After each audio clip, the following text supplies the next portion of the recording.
শেখ মুজিবুর রহমান জাতির পিতা নন, তবে স্বাধীনতা অর্জনে তার ত্যাগকে স্বীকার করি লিখে ফেসবুকে স্ট্যাটাস দিয়েছেন জাতীয় নাগরিক পার্টি এনসিপির আহ্বায়ক মোহাম্মদ নাহিদ ইসলাম। শুক্রবার 15 আগস্ট সামাজিক যোগাযোগ মাধ্যম ফেসবুকে দেওয়া এক পোস্টে এই মন্তব্য করেন তিনি। পোস্টে নাহিদ ইসলাম বলেন, শেখ মুজিবুর রহমান জাতির পিতা নন। স্বাধীনতা অর্জনে তার ভূমিকা এবং ত্যাগের কথা আমরা স্বীকার করি, তবে তার শাসনামলে ঘটে যাওয়া জাতীয় ট্র্যাজেডির বিষয়টি ভুলে যাওয়া চলবে না। 1972 সালের জনবিরোধী সংবিধান চাপিয়ে দেওয়া হয় এবং লুটপাট, রাজনৈতিক হত্যাকাণ্ড এবং একদলীয় বাকশাল স্বৈরশাসনের ভিত্তি স্থাপন করা হয়। তিনি বলেন, আওয়ামী লীগের ফ্যাসিবাদী রাজনীতির মূলে রয়েছে মুজিব উপাসনা এবং মুক্তিযুদ্ধ উপাসনা, যা জনগণের উপর অত্যাচার, জাতিকে লুণ্ঠন এবং নাগরিকদের প্রথম শ্রেণী এবং দ্বিতীয় শ্রেণীর মধ্যে বিভক্ত করার জন্য ব্যবহৃত একটি রাজনৈতিক মূর্তি পূজা। এটি গণতন্ত্রের ছদ্মবেশে আধুনিক জমিদারিত্বের চেয়ে কম কিছু ছিল না, তবু মুক্তিযুদ্ধ ছিল সকল মানুষের সংগ্রাম।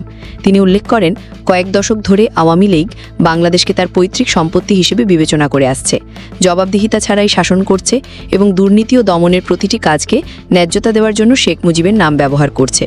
এনসিপির আহ্বায়ক বলেন, 2024 সালের গণঅভ্যুত্থান এই জমিদারিত্বকে ভেঙে দিয়েছে। কোনো ব্যক্তি, কোনো পরিবার, কোনো আদর্শকে আর কখনো নাগরিকদের অধিকার কেড়ে নিতে বা বাংলাদেশের ওপর ফ্যাসিবাদ চাপিয়ে দিতে দেওয়া হবে না। জাতির পিতা উপাধি ইতিহাস নয়, এটি আওয়ামী লীগ কর্তৃক নির্মিত একটি ফ্যাসিবাদী হাতিয়ার, যা ভিন্ন মতকে দমন এবং রাষ্ট্রকে একচিটিয়া করার জন্য তৈরি করা হয়েছে। বাংলাদেশ তার সকল নাগরিকের সমান এবং কোনো একক ব্যক্তি এর জন্ম বা ভবিষ্যতের মালিকানা দাবি করতে পারে না।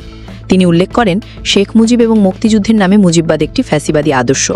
আমাদের সংগ্রাম কোনো ব্যক্তির বিরুদ্ধে নয়, বরং একটি ফ্যাসিবাদী আদর্শের বিরুদ্ধে। নাহিদ ইসলাম বলেন, মুজিববাদ ফ্যাসিবাদ এবং বিভাজনের একটি আদর্শ। এটি জোরপূর্বক গুম, হত্যা, ধর্ষণ এবং নিয়মিত মানবাধিকার লঙ্ঘনের অর্থ বহন করে।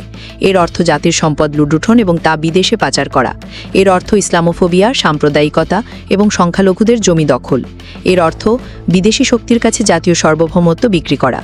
16 বছর ধরে মুজিবকে রাজনৈতিকভাবে একটি অস্ত্র হিসেবে বিজীবিত রাখা হয়েছিল, যখন তার মূর্তির পিছনে অপহরণ, হত্যা, লুণ্ঠন এবং গণহত্যা বিকশিত হয়েছিল।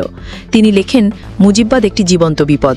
একে পরাজিত করার জন্য রাজনৈতিক আদর্শী এবং সাংস্কৃতিক প্রতিরোধ প্রয়োজন।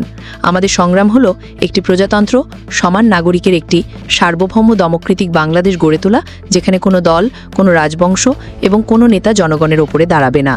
বাংলাদেশ কারো সম্পত্তি নয়, এটি জনগণের প্রজাতন্ত্র।